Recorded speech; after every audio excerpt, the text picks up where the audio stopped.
अस्सलाम वालेकुम व्यूअर्स। हम डॉक्टर रहमान अतीक साहब फैमिली फिजिशियन MRCGP उनके पास हाजिर खिदमत हुए हैं दोबारा से। ये एक पहले वीडियो हमने बनाई थी एंडोक्राइन सिस्टम के हवाले से, एंडोक्राइन ग्लैंड्स के हवाले से। तो आज हम डॉक्टर साहब के पास हाजिर हुए हैं इसी सिलसिले में।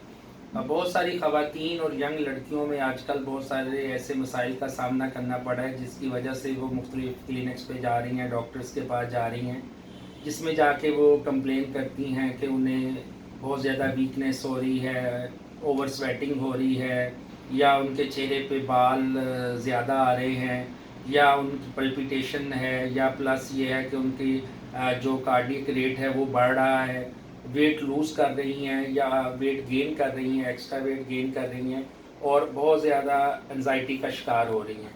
तो इसी सिलसिले में हम डॉक्टर साहब के पास हाज़िर हुए हैं कि वो हमें इस बारे में गाइड करें कि ये मसाइल जो आजकल यंग लड़कियों को और ख़वातीन को हैं, उसके पीछे असल वजह क्या है, उसके बारे में डॉक्टर साहब से पूछते हैं। डॉक्टर साहब, आप हमें जो मैंने अभी गुजारिशात रखी हैं चंद व्यूवर्स के सामने, आप इस बारे में हमें थोड़ा सा गाइड करें। लास्ट वीडियो पे हमें बहुत ज़्यादा पजीराई मिली है कि लोगों ने इसे बहुत पसंद किया। लोग ऐसे मसाइल के बारे में जानना चाहते हैं जो लोगों तक आसानी से पहुंच सके, और आप इस कार खैर में बहुत अच्छी तरीके से हिस्सा डाल रहे हैं। तो आप इस बारे में हमें थोड़ा सा बताएं। जी, इसमें पहली बात तो ये है कि यंग लड़कियाँ इस कंप्लेन के साथ आती हैं कि वो हर टाइम थकी थकी रहती हैं, जी उनको सर। पसीना बहुत ज़्यादा आता है, घबराहट बहुत ज़्यादा महसूस करती हैं। घर में थोड़ा सा भी काम कर लें तो उनका दिल करता है कि वो लेट जाएं, रेस्ट करें। साथ उनको ये कंप्लेन होती है कि उनके चेहरे के ऊपर गैर ज़रूरी बाल जो हैं वो ज़्यादा नुमायाँ हो रहे हैं, और वो थोड़ा सा पैनिक होती हैं। बिला वजह का खौफ, जिसको वो एक्सप्लेन ही नहीं कर पाती कि उन्हें किस वजह से खौफ आ रहा है। सांस बहुत ज़्यादा फूलता है। इनकी मुख्तलिफ वजूहत हो सकती हैं। खून की कमी की वजह से भी ये चीज़ें हो सकती हैं, लेकिन अगर आपको बहुत ज़्यादा पसीना, घबराहट या खौफ, बिला वजह की परेशानी ये हो रही है, तो इसमें आप सिर्फ अपनी HB को देखने की बजाय अपने हार्मोन्स के लेवल उनको चेक करवाएं। इसमें मेन जो रीज़न होती है वो थायराइड का ज़रूरत से ज़्यादा काम करना। अगर थायराइड ज़रूरत से ज़्यादा काम करता है तो उसमें आपको घबराहट, वज़न का गिरना, बहुत ज़्यादा पसीना आना, चेहरे पे गैर ज़रूरी बाल, बिना वजह की परेशानी, हर टाइम डिप्रेशन में रहना, थकावट फील करना, ये बहुत आम इलामात हैं। तो ऐसी सूरत में सबसे पहले इनको डॉक्टर से मिल के अपनी ये इन्वेस्टिगेट करवाना चाहिए कि कहीं इनको हार्मोन्स का प्रॉब्लम तो नहीं है। इसमें आपने ये नहीं देखना कि आपके गले में कोई गिल्टी गिलड़ है तो ही आपने साइड पे जाना है। ये बगैर गिलड़ के भी ये प्रॉब्लम आपको हो सकती है।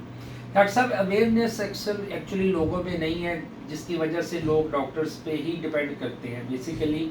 अच्छा, डॉक्टर्स क्योंकि ये टेस्ट कुछ ऐसे हैं कि जिन पे कास्ट ऑफ टेस्ट ज़्यादा आती है, पैसे ज़्यादा लगते हैं, तो लोग अफोर्ड भी नहीं करते, और इस वजह से भी ये मसला देखने में आ रहा है। डॉक्टर्स भी फिर उन्हें रूटीन के ही ट्रीटमेंट में रखते हैं, जिससे उन्हें वक्ती तौर पे फाका मिलता है।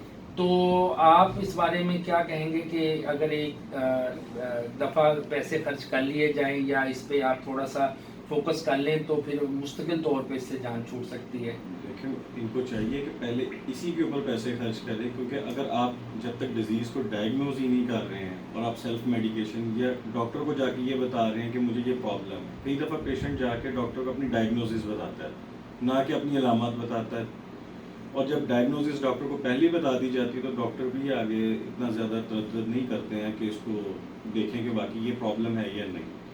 इन बीमारियों में बहुत कम डिफरेंस होता है और उसके लिए इन्वेस्टिगेशन मस्ट होती है। कई दफ़ा आपको हो सकता है कि प्रॉब्लम ना हो, लेकिन अपनी थायराइड प्रोफाइल करवा लेना वो बहुत ज़्यादा बेहतर है, क्योंकि लड़कियों के आगे चल के शादी भी होंगी, कोई प्रेगनेंसी को लेके इशू, कोई बच्चे को कोई पैदाइशी मसला, इन चीज़ों को देखने के लिए आपको चाहिए कि अपनी थायराइड प्रोफाइल।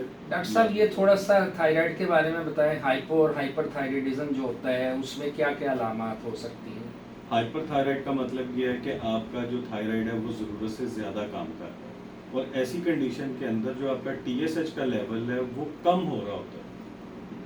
TSH जब कम होता है तो ऐसी सूरत में आपका वज़न गिरना शुरू हो जाता है, आपको घबराहट बहुत ज़्यादा होती है, आपका जिस्म कांपना शुरू हो जाता है, आपको ज़रूरत से ज़्यादा पसीना आता है और ज़रूरत से ज़्यादा ही आपको गर्मी महसूस होती है। ऐसी सूरत में आपको अपनी थायराइड प्रोफाइल पहले करवानी चाहिए। अगर आपको सर्दी बहुत ज़्यादा लग रही है, आपका जिस्म फूल रहा है, आपको कब्ज़ रहती है, या आप हर टाइम लेथार्जिक रहते हैं कि मैं पड़ी रहूँ, मैं कोई काम ना करूँ, कुछ करने को दिल नहीं करता, बिला वजह की परेशानी, उसमें आपका जो TSH लेवल है वो ज़रूरत से ज़्यादा बढ़ जाता है। इसको हाइपोथायराइड कहते हैं, जिसमें TSH का लेवल ज़रूरत से ज़्यादा बढ़ जाता है और आपकी बॉडी में थायरॉक्सिन का लेवल कम होना शुरू हो जाता है। ये दोनों ही कंडीशंस जो हैं वो लड़की के लिए ख़ास तौर पर बेहतर नहीं है। तो डॉक्टर साहब हम इस सिलसिले में आपको दोबारा आपके पास आएंगे और आपकी राय लेंगे। इसको हम इसे ब्रीफली आपसे समझना चाहेंगे कि हाइपरथायराइडिज्म और हाइपोथायराइडिज्म और ये जो कंप्लेंट्स हैं इनके क्या क्या इफेक्ट्स हो सकते हैं, क्या क्या इनके आगे नुकसानात हो सकते हैं। तो वीवर्स, हमने आज डॉक्टर साहब से बात की है। इंशाल्लाह हम नेक्स्ट वीडियो में इसके बारे में बताएंगे। डॉक्टर साहब से हम राय लेंगे कि इसकी क्या क्या सिम्टम्स हो सकती हैं और क्या क्या नुकसानात हो सकते हैं और इससे कैसे बचा जा सकता है। नई आने वाली नस्ल, यूथ जो है, यंग लड़कियां हैं, उनको जो मसाइल हैं वो इन मसाइल से कैसे निकल सकती हैं। बहुत बहुत शुक्रिया। जज़ाकुमुल्लाह खैर।